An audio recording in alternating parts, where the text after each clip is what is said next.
What's going on, everybody? Welcome to the Fit, Healthy, and most of all, Happy podcast. I'm your coach and host, Josh, here with his co-host and co-coach, KG, and I'm in the house. We got a really fun episode planned for you today, so sit back and relax, and let's jump into our primary question, which is an excellent one, and that is, how do you shrink your waist? This is a fantastic question, and truthfully, we get asked it in a ton of different variations. Usually it comes from shrinking waist, it comes from getting rid of love handles, it comes from, just getting rid of that last little bit of stubborn belly fat.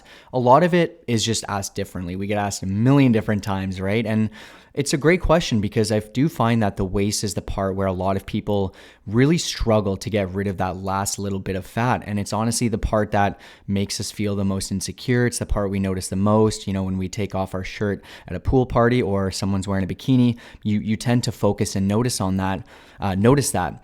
And so with that, there's a bunch of different tips. And my first thing is just going to be to consistently show up for longer than you think you need to. And this isn't exactly a tip that you're going to be able to implement right away where it's like, hey, eat this food or decrease your calories or something that, may actually be helpful in the long run. But it's the thing that I feel like holds a lot of people back to get to the point where they've lost fat and maybe they've lost 15, 20 pounds, but they haven't exactly been able to shrink their waist a ton because they haven't been going for long enough. And I've experienced this myself over and over again when I would try to do a shred and I would lose, 10, 15 pounds. I would stay consistent for 8 to 10 weeks, but I find that it's around that like 12 to 20 week time frame that's when the waist would really start to tighten up and tone up. And especially for those who do bodybuilding shows or physique competitions, you notice their waist is very, very tight and toned, and whatever you want to call it. But those are the people who've been dieting for a very long period of time. I wouldn't say years on end, but they've been dieting for longer than most, and they've been able to get their waist to be at a solid point because they've showed up consistently. They give themselves somewhere over 16 weeks, which is around 4 months, which is a good amount of time to be in a solid deficit, to be eating clean, to be eating better, to count your calories and be in a deficit. So that's going to be tip number one. I know Josh probably has a lot, but that's the one I want to share. That is the most important one to me overall. Yeah, so with shrinking your waist, there's a lot that goes into it. And in general, the obvious answer is just losing fat overall. It's very hard to spot reduce, and it's easy to get in the weeds being hopeful, saying, I just want to shrink my waist. I want to look slim, thick, or I want to keep all the mass in my arms, my chest, my shoulders, but I just want to remove from my waist.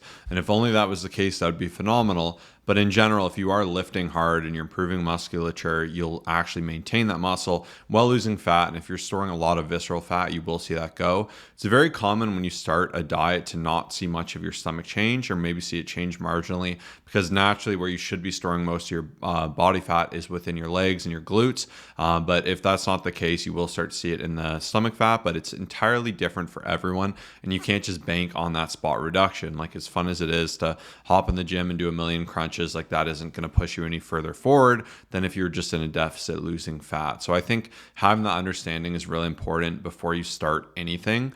And Kyle's tips were fantastic as well about really having that full picture. And one other thing I would really say and recommend with the waist training is not to fall into any of the nonsense. Don't be that person walking around the gym with a belt or a waist trainer thinking that's going to work. That's not going to work. The rubbing sweet sweat on your stomach isn't going to work either. These are marketing ploys designed to target your desire to have a thin waist to lose stomach fat, but they're not actually going to be movers. There are some things you can do that will help on a really micro level. Obviously, that will be to your benefit. You could tighten your waist doing some vacuums, so not actually vacuuming in your house, but doing the vacuum exercise. Now, keep in mind, this is going to be the teeniest little change. It's just going to allow you to contract in your ab a little bit better and have better control of it. So that would be something you can actively do to support it.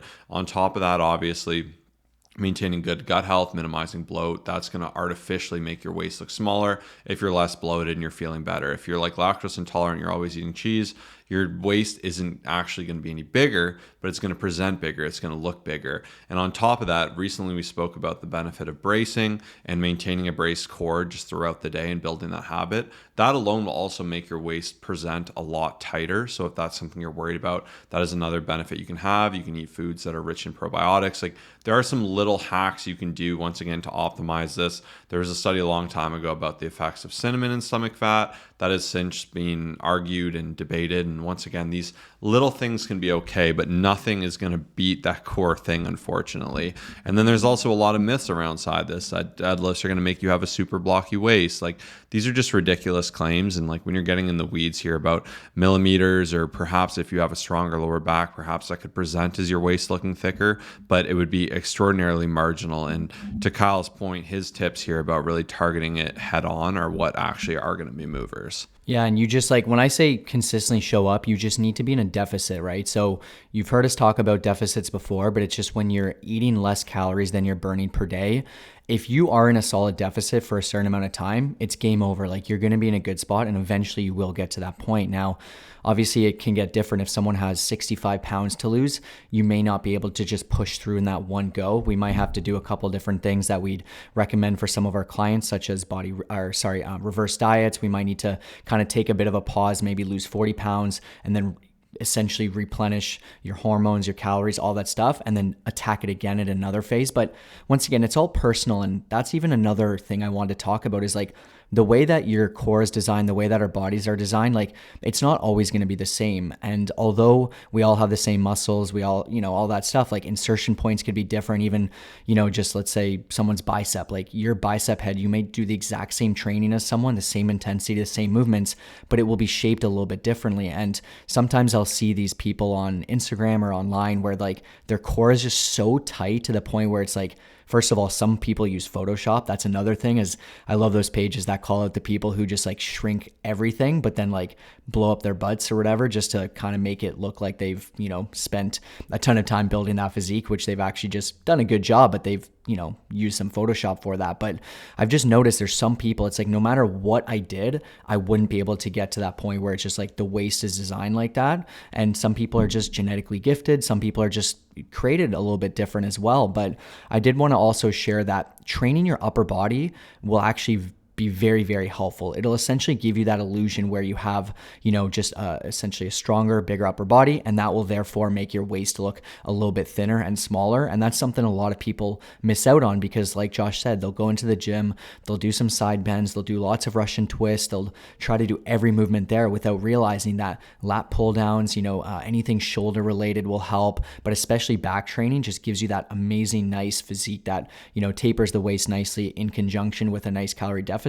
You'll be good to go. And that's my final tip there. Yeah, so hopefully this was really helpful. And once again, avoid the nonsense here. Really, like I said, focusing on those cores, focus on effectively losing fat. If you want support with losing fat and learning how to actively get there and work your way towards having abs or a tight core, we have a totally free fat loss guide you can take advantage of. It's like a 20-page ebook, and it's not like super boring and plain and hard to read through. It's really snappy and effective as to where you should be focusing your efforts, and it's a really nice breakdown of it. And that's just totally free because we get asked this so much, and it's just our ability to help. So go ahead, make sure you grab that before we push forward.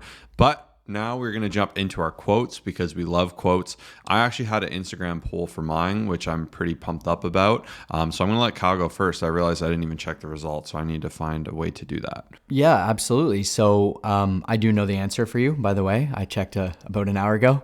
But if you can find that, that's awesome. I have this quote that I don't know where it came from. I just had it written down. When I go to plan the podcast or put in at least my quote, I'm just like, what's on my mind? I'm looking through my notes and I see this one that just stares out at me. I'm like, okay, this is the one.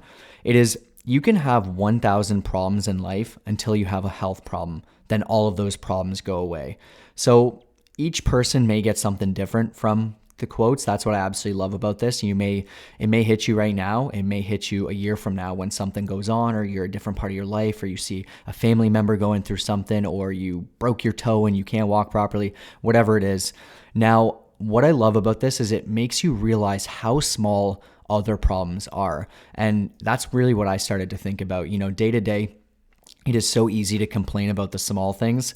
I don't know what that would be. Maybe you forgot your lunch and you're, worried and you're just like, how am I going to get my macros in? It's like, okay, we'll figure it out. That's fine. That's just a small random example. It could be something with your house. It could be maybe a small hiccup with a friend, or something that just is fine. You'll work it out and you'll get through. But I really look at the example of laying on a hospital bed. I haven't, exactly had to do that, but when I start to think about that and just realize like how unfortunate that would be, like, because you wouldn't think about anything else. All you would think about is your health. And I'm sure a lot of you, if we're gonna use like a less serious example, maybe just when you're sick and you just like have zero energy and you're feeling horrible and you can't go to the gym, when you think back to that, like that's all you're thinking about. It's just like how badly you want to be healthy. And so this may motivate you to make better decisions, to focus on dropping that little bit of weight that might be leaving you in the overweight or obese category as well. Like that's something that, it's just, you don't think about, but years from now, it's going to compound. And I just wanted to mention that. So yeah, I honestly think that most problems are pretty small, but our health is the most important thing. And I do see, unfortunately, a lot of people neglect it, especially even people in business. Like it's so easy to build up, build a great family, to build, an amazing work. You got an awesome work environment. You got people working for you. And then it's just like, you don't dedicate time towards yourself, and it adds up down the road. So anyways, you can have 1,000 problems in life until you have a health problem. Then all those problems go away. Yeah, I always love bringing this quote up after I get sick or something, because all you're like is, I don't care about anything else. I just want my health back. And it's one of those things, unfortunately, where if you don't take care of your health will make you take care of it. It's not a fun feeling having something pop up. And if you get serious issue, you can't really go back on that. So it's really important to be preventative here, and it can be hard as you can be young and you cannot be thinking about things, but especially now that there is more of a consideration for longevity, it is really powerful to do the bare minimum, which is kind of knowing your family, if they have any previous ailments or if you have a history of common things in your family tree, and then seeing if there's anything you can be mindful of to work against that, doing some blood work, doing some basic physicals, going to the gym, eating healthy. Doing these basic things are just going to give you such a leg up and perhaps cause you thousands and thousands of medical bills and pain and stress, and perhaps even passing early, which you would absolutely not want. But I wasn't able to find it. So what was the quote that was selected? It was the one you have in there. Oh, so it's the one I already had in, which is awesome. So if you're not on our Instagram, we do a lot of bonus things in conjunction with the podcast. So you can follow us there at ColossusFit, ColossusFit. We have a little broadcast channel, and I'll usually ask different things like what questions should we do, what quotes, and we'll share little extra bits of motivation. We also love just sharing different things on the story that will help you in your journey, giving quick actionable tips, all these great things. Like, make sure you're hitting us up on Instagram. There's a lot of value to go ahead and get there. But the quote that was selected by me and our amazing community is by Muhammad Ali, and that is, "I am the greatest. I said that even before I knew I was." And this one just spoke to me because sometimes having that belief, even if it's not founded, I think I mentioned this before, even if you're really out of shape, just to say, no, I'm a fit person, I'm going to get there, I'm a hard worker, like redefining perhaps some of those self-limiting beliefs you've had before of, I can't, I'm weak, I'm intimidated of the gym, I can't eat healthy, I always screw up. Like, if you talk like that, like even me, it just kind of made me feel weird inside. It's not empowering. Whereas even just believing like, I can do this, I can see this through, I can be successful, I can get to where I want, I can see myself improve, and not to have the expectation to be there immediately, but to believe in yourself that you can. And a quote I had on top of this that I was also debating sharing was, believe you can, and you're halfway to your goal. And I thought that was amazing, because so many goals fall flat where no one will even take that first step because it seems too scary or too impossible. So they don't even make that first step towards it. So I love this one. I thought it was great. I'm the greatest. I said it before I even knew I was, by Muhammad Ali. Yeah. And it's honestly, I find I really notice when I talk to people, like I pay attention to these things because I'm so aware of it. And I've actively tried hard over the years to just like focus on positive self-talk. And it's just, that's why I notice it. But I just see so many people, like that's probably usually the first thing that holds them back. And recently we were talking about how important the mindset is. And it's just like, if you really want to get towards your destination, get towards your goal, like it is so important that you believe in yourself. And that is like, it may sound, some people may like, oh, that's it, like, that's all you have here. And it's just, I just see it's the biggest thing that holds people back. Like there's, a lot of other things, obviously sometimes family members, sometimes, a busy schedule and whatnot, but I really do believe it's that limiting mindset. There's so much sabotaging that takes place. And I remember when I did a Facebook, a call with all of our coaching clients, and I was talking about self-sabotaging, and so many people, it resonated with them. I just remember all the comments coming in. This was about a year ago or so, and they were just like, I didn't realize that how badly I was. And I had a list of things. Maybe I'll redo the episode of what I talked about in that call in the future. But yeah, don't let that hold you back. I thought that was a great quote, and belief is everything.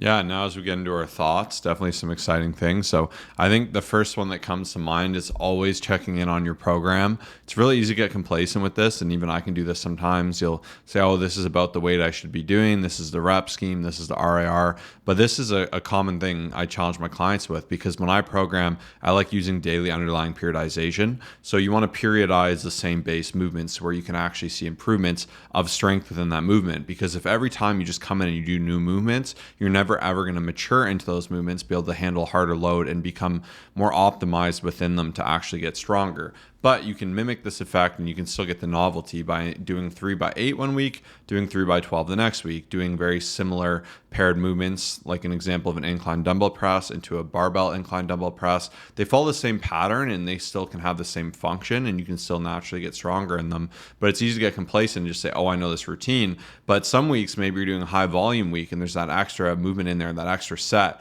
Or perhaps you're not looking at the routine and you're doing a set short, or you're doing the wrong reps or the wrong weight. So I just think this is a great reminder to, if you have a program, follow it. It's there for a reason. Challenge yourself within it. Up those weights, do those basics. So that was the first thing I had that I thought just was on my mind. The second amazing thing is we're doing consistent YouTube uploads for some great content. So that is something to look forward to. Every Monday and Wednesday at 4 p.m., we're really challenging ourselves to get these out and create some amazing content. I've recently myself made 2 episodes on how to fix skinny fat and how to actually gain more muscle. So if those are 2 topics you're keen to learn more about, check out our YouTube. I know I mentioned a few different links here, but that'll be the second link there in the bio, just below that free fat loss guide. But you can definitely, it's like a podcast with video with fancy editing. So what's not to love there? Recently, too, I saw that the Whoop had the free month trial, so I'm experimenting with that. I'll do that for about probably a week or 2 weeks. We'll see, and then we'll see. I'll probably go back to Apple because Apple's what I'm used to. But I want to actually make a good YouTube video on that. And next week, we're going to talk about our top fitness trackers. At this point now, we've done Fitbit, a lot of different Apple products, and then we've also done just some different ones. And then now we'll be able to contrast with the Whoop. So we're really trying hard to make sure we have some really exciting content that we're inspired by, because we find our content is the best when we're inspired by it and we're encouraged by it. So those are just the 3 things I had on my mind. What do you got, Kyle? Yeah, I like that idea, because even for us, like, to be able to give different tips, even if we're talking about fasting, like, it's best to be able to say, hey, we've done it, we've tried it. And I think that's a really good idea. I'm excited to see the feedback, and hey, maybe I'll switch over. We'll see what we talk about in the upcoming weeks within that. But yeah, Josh hit it on the head, especially with that program thing he was mentioning. That was a mistake I made. I jumped into the deadlifts today.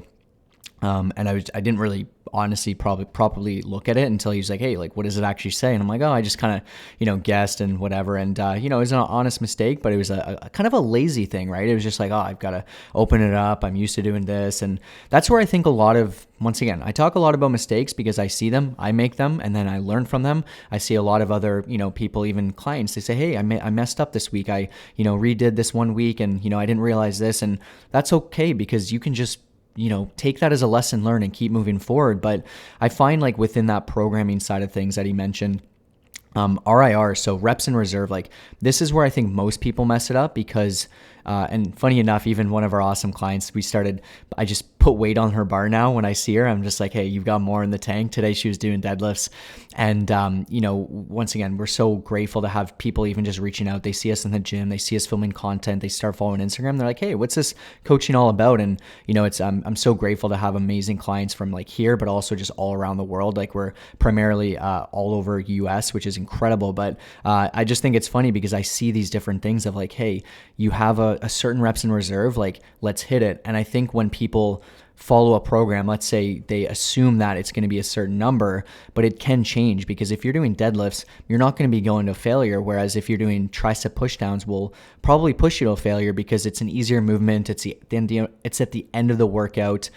It's less likely you're going to get injured. So I think sometimes people get used to pushing themselves to a certain point without realizing that based off of the movement, at deadlifts, you might leave 3 to 4 reps left in the tank depending on the day. Whereas a bicep curl, we might just be going all out if it's the last movement. So I think it's easy to just go about it and, like, kind of think, oh, I'll always leave 4 reps left in the tank, and just not even another problem is just not even thinking about it. So yeah, that's all. I'm just, pushing myself. I mean, actually, I'm not going to talk about it now because I see a question about what we're working on. So I'll leave that for after. But that's all I really have. Just kind of working off of your points. Yeah, and if you want to get more out of your workouts, if you have a routine, I encourage my clients to do this. Review it first. So you're not like just going through your sets and you're trying to figure out what you're doing. Like I love, and when I've been my strongest ever is when I'm like, okay, today's 3x8, 75%, and I'm doing 345 pounds. And you're like, okay, I got to get pumped for this. Mentally, I know where I need to warm up to. I know what I'm doing.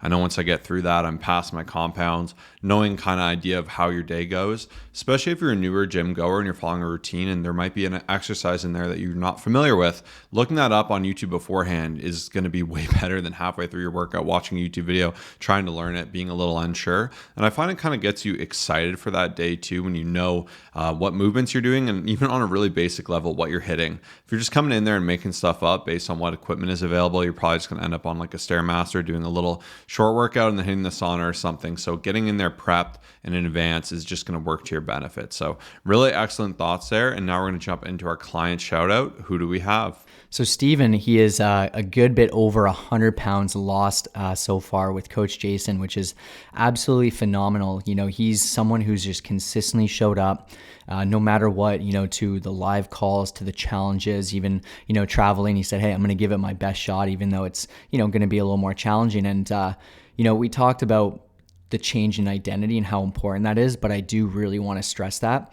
And I see so many people with tons of potential, and the biggest thing that I find holds people back, especially if you have a bit more weight to lose, is just like not really knowing what to actually do. And I know it may sound very simple, but it's like, where do I start? A lot of what you've done is just honestly what you know.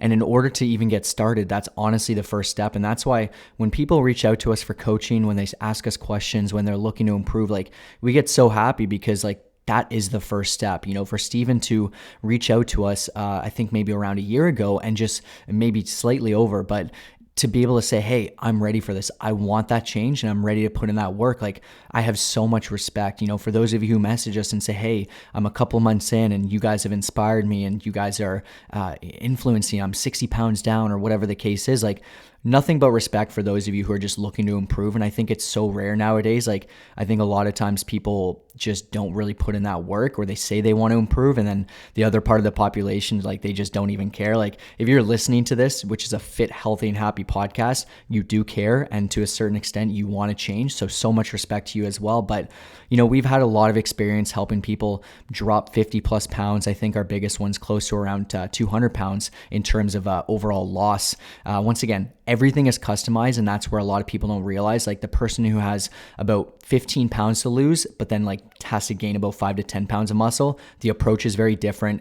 Each workout routine is fully specific based off of your capabilities, your past workout history, any injuries, your time frame, your equipment. Everything is customized. And if you have anywhere around 40 plus pounds to lose, please just message us with the keyword drop50 on Instagram, which is ColossusFit, ColossusUSFIT. We're doing a special test group, a special opportunity at a discounted rate to help you lose fat for good and just be in the best shape of your life. Yeah, and we fully guarantee our transformation. So if you're looking to lose 50 pounds and this is scary, and like I said earlier with that quote, it's that self-belief. That's the first half. And believing in yourself enough to actually hold yourself to it with accountability of having a coach is just amazing, because we're going to be on your side to push you, to encourage you, and to help you do it in a healthy and sustainable way. So it's not something you just jump into, get scared of, and then fall out of, but rather something that you see through, you succeed within. So don't put this off. You deserve this. Let's create this massive change together. Even recently on Instagram, as you can see, as Kyle was saying, we have tons of transformations there in a slide of people who have lost 50 plus pounds, a lot of them 100 plus pounds. So what are you waiting for? No matter your goal, we can tackle it together. So now for our second question, we have, what are your go-to protein sources? I can't seem to hit 140 grams of protein without going over my 2,200 calories. So my best advice with protein is less about the sources, more about understanding the breakdown of your day. I find if you take your goal, if you're eating like 4 or so meals and you have 140 grams of protein, I'm gonna whip out a calculator because I'm feeling really lazy. It's 35. So you can just need about 35 grams of protein per meal. Does that mean I'm gonna cry if I have less or more, or if I have a snack? Absolutely not. But it does show me I need to make protein a core of my meal, of my diet. So in the morning, I would look for a source that can kind of get me in and around there. I would do the same with my lunch, my afternoon snack meal, and then dinner. That's how I like to eat. If you're somebody who likes to eat 3 big meals, you'll have to have a little bit more. And if you're someone who likes to have 5 meals, you can break that down even further.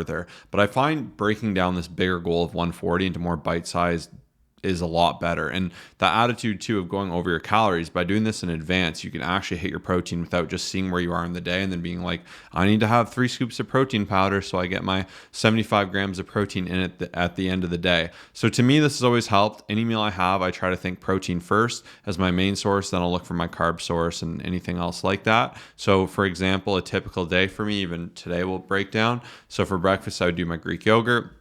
And someone recently asked how I get so much protein from that. So the reason I'm able to get more protein from it is because I do about 300 grams of Greek yogurt, just completely like fat-free, lean, because you're going to get the most out of it. I'll also do a decent amount of granola, so 80 to 90 grams of granola, which does have some protein as well. And within protein, I like primary sources of protein and secondary sources of protein. I know I'm going off a different deep end here, but peanut butter is not a dense source of protein. It's more of a secondary source of protein. You get a couple of grams in and it will contribute to that total, but it is not necessarily a protein powerhouse. Whereas Greek yogurt, if it's primarily protein you're getting from it, lean meats, dairy, like a lot of these will be very dense towards protein. That can be your primary. And then these other things can help. The granola has some protein, but it's a tiny, tiny, tiny bit. But it still does have some metrics. So it helps me get towards that goal. And that's how I approach it. But then for lunch, I'll have like usually a burrito bowl or something along those lines, and I'll do chicken, maybe with some extra chicken. Dinner will just be like a lean meat with a vegetable, so whatever that is, whether it's beef, whether it's chicken, whether it's steak, whatever it is, I'll look towards that, and then I'll have a really nice vegetable, and then if need be, I'll have some carbs. But I just like having like a massive salad these days. It's kind of what I've been doing and I've been into. I like even Parmesan cheese on top of those salads, and of course there's some fat, but I also get a little bit of protein from that as well. So it's really identifying what works well for you.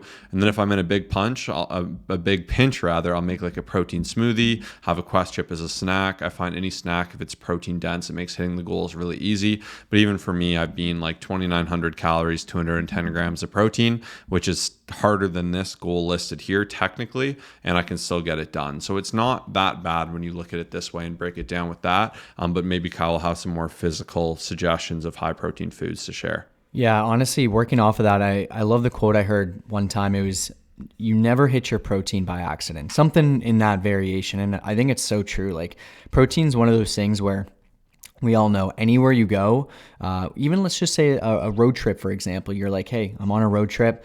How am I going to get my protein in? You are going to have a much harder time when you're stopping at different places getting protein than carbs and fats. When you walk around the grocery store, small little experiment, aside from the meat aisle there, I'm willing to bet you anything that most of the food made up in those stores are just carbs and fats. And they obviously do have their role. It's just if you don't think about it and you don't, especially if you're not habit-based and you're trying to get into that habit, if you don't wake up and think, where's my protein coming from? What's my meal going to be like? And how do I surround it around that? You're just going to end up getting 60 to 90 grams of protein in a day. And that's quite low. And that's just a random example. But the point is that you really do have to think about it. So even for all of our clients, our goal is to give as many resources as possible. So we have, obviously when someone signs up, we have all of the guides. We have a form guide, we have a suggested food list, we have a fast food survival guide, we have an intro ebook, and then we have a couple others. Oh yeah, a recipe guide, so 52 high protein recipes. And right now I'm looking at our suggested food list, and off the top of my head, just a couple things that I'd recommend. Obviously, skinless, boneless chicken, 4 ounces would be 23 grams of protein. 1 scoop of protein powder, 25 grams of protein. Canned tuna, 100 grams worth would be about 24 grams of protein. Protein bars, egg whites, steak, beef jerky, lean cuts of pork, lean cuts of turkey. And then kind of similar to what Josh was saying, there are some things like skim milk, which is around 80 calories for 1 cup. You get 88 grams of protein. So it's on the lower end, but it still can count. Salmon, tilapia, flavored Greek yogurt, plain Greek yogurt, edamame, tofu. There's a lot of things. So like Josh said, it's not really about those things, those sources, because, if you look for it, you can find it. It's just about planning out the day to like schedule around your meal. So hopefully that helps. And that's all I really got there.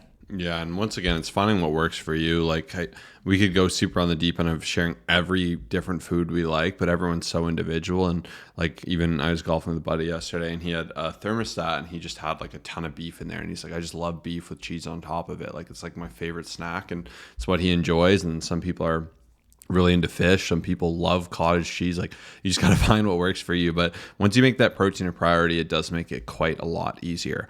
But now for our third question, we have fun question. What's a goal you're working on right now, Josh and Kyle? Yeah, I mean, I'm working towards a 315-pound bench press. I will get it.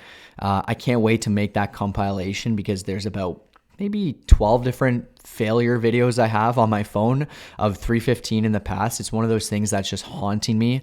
I have done 305. I've had 315 on the bar and it's almost gone up, but I couldn't get it to lock out. So honestly, this morning I was thinking, like, even when we ordered our burrito bowl, there's an amazing lady. She's so nice. And I got a side tortilla. I said, yeah, I got to get this tortilla and that extra chicken for our DEXA scan, as well as for this big bench press, which will kind of go hand in hand, which is nice. But after I mentioned that, I was just thinking about how nice it is to have things to work towards, because I'll be honest, there's been many times over the last 12 to 13 years where I just haven't been as excited.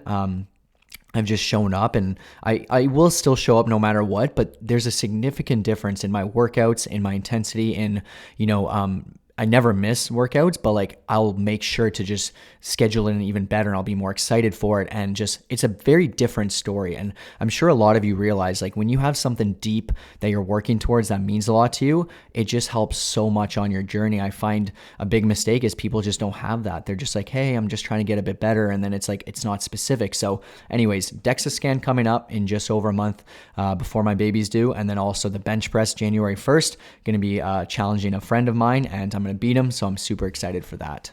When I put this down this morning, I had a super good goal, and I was like super fired up about it, but I honestly can't even remember what it is. But in a long shot, basically what I've been working towards is we have that DEXA next month as well. So I just want to see progression, see obviously more muscularity, just better control and balance, more strength, all those typical good goals. The gym we go to, sometimes there's just people, they'll have the personal trainers walk around and say, what are your goals to people? And it's always like, oh, it's brutal because we're trying to work out, but sometimes it is hard. Like for me, I just naturally always like progressing forward and pushing myself within that, and definitely want to build the best physique possible towards this DEXA, finishing this challenge. We're running strong, which is incredibly exciting. But we do have a lot of goals, especially within our content. We want to make the podcast the best it can be. We're working super hard there with YouTube. We're continually trying hard to make really good content, to get more shorts out. So a lot of effort on the content side, and especially with fitness, to make content that we're really excited about, to talk about different facets of fitness that are really relevant to where we're at and where we want to be. These are all extraordinarily exciting goals for us in general, and it's something I'm continuing to work on and really trying to maximize, especially doing it as there's a change of seasons, and sometimes that can be a little bit less exciting, but that's really what I'm working towards. It'll be awesome to see Kyle grind towards this big lift as well, so that's going to be absolutely amazing as well. But today was a really fun episode, so we want to thank you for tuning in and just being a viewer in general. It really means a lot.